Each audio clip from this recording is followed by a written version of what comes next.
The dark never scared me. Many other things did: unopened bills, social gatherings, commitment according to my ex. But the dark never held any particular terrors for me. Sure, your senses are heightened. I guess it's some kind of evolutionary thing. Sometimes you even see things that aren't there. When I was in the service during basic training, the brass decided to teach us a lesson about sleep deprivation. I was 3 or 4 days into the maneuvers, on about as many hours of sleep, doing sentry duty in the middle of a dark forest. Suddenly, I saw a figure standing a few yards away, completely still, just watching me. I told him to halt and identify himself, but there was no response. For several minutes, I was locked in a battle of will with what I eventually realized was the stump of a fallen tree.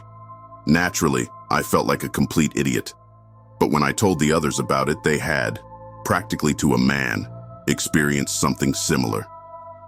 But then there are those special places. I swear, I'm not superstitious or anything.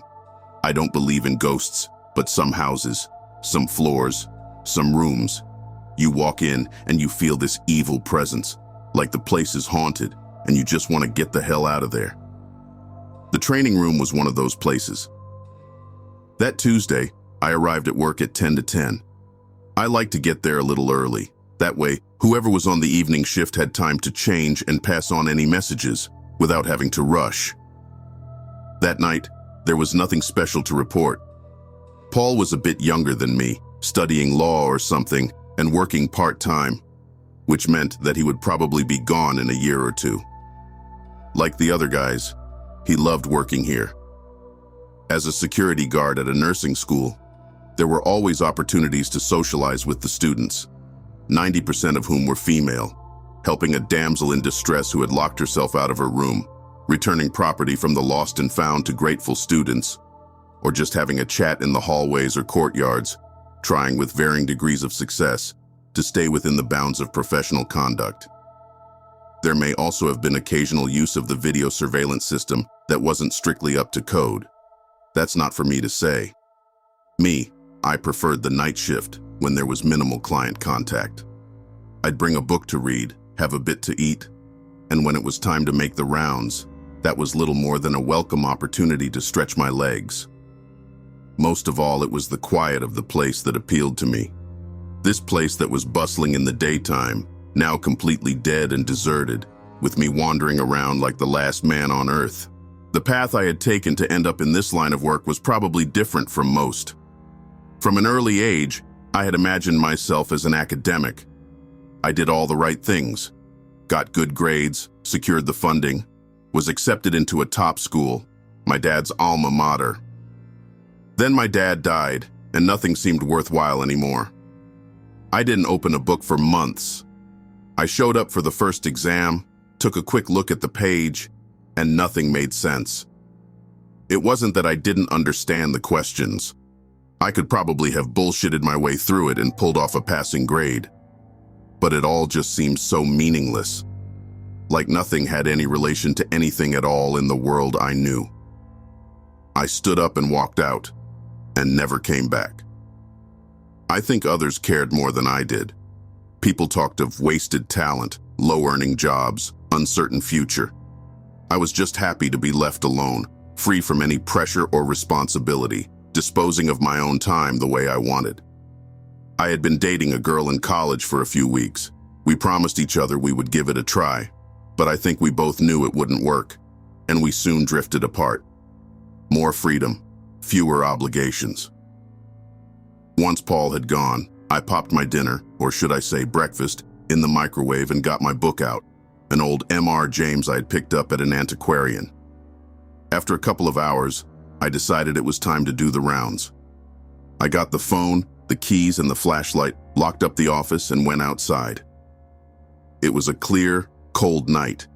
There was no moon, so the stars were out in numbers. The snow that had fallen the day before had congealed into a thin layer of frost, so the ground gave off a crisp crunch for each step. I followed the perimeter of the school, checking doors and windows. The building was an old red brick one, built in the 19th century. It consisted of a tall central tower-like structure, flanked by 2 lower wings. It had been a hospital before St. Luke was built on the outskirts of town in the 1960s, at which point it was turned into a nursing school. After I had done an outside control of the residential buildings, a few minutes away, I came back for the interior check. Though the school looked old and traditional from the outside, the inside had been renovated quite recently, and the staff and students had all modern facilities at their disposal. We were not really supposed to, but I always took the elevator to the top floor. I knew I would be in big trouble if I got stuck, but fortunately, there had been no problem so far. From the top, I made my way downwards, making sure the building was in fact empty, turning off any lights, projectors, coffee machines, and so on.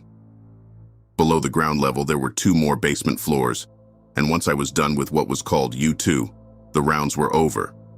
This last floor consisted of a long corridor, with doors leading to rooms mostly used for storage, or offices and locker rooms for the janitorial and cleaning staff.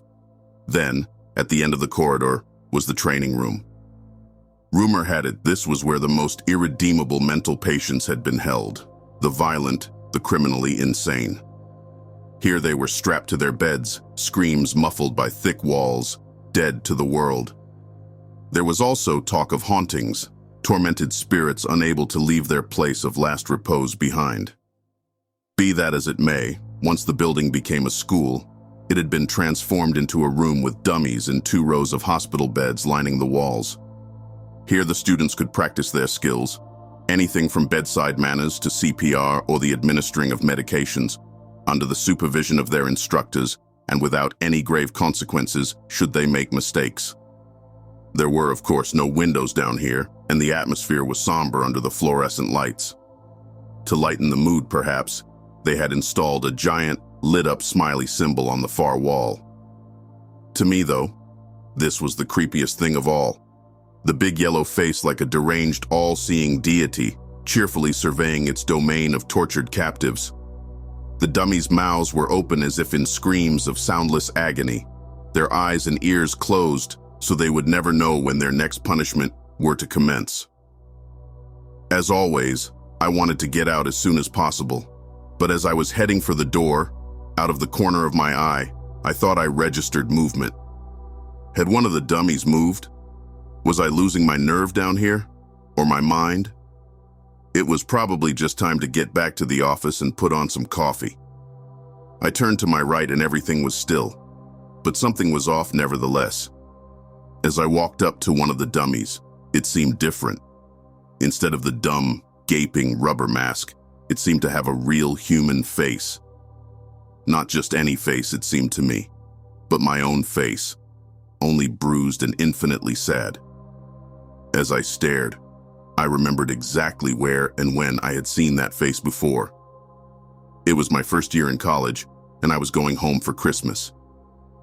My dad had picked me up from the airport, and I was driving.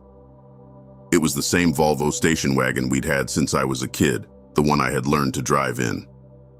My dad was very fond of that car, and refused to trade it in no matter how old and ramshackle it got. Outside, the windshield wipers were working frantically to keep the snow off. As so often during that period, we were arguing. I had decided to major in English Lit, and he was concerned I might regret it. Thinking back now, I can easily see it from his side. He had grown up in poverty and gone on to get a degree in engineering. Through hard work, he had managed to secure a good life for himself and for us, his family. That was what education was to him, an insurance against want and uncertainty. He was never condescending or angry. His concern came from love. Back then, however, I didn't see it that way.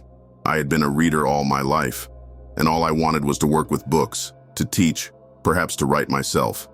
When someone questioned my choices, I took it as an attack on my integrity.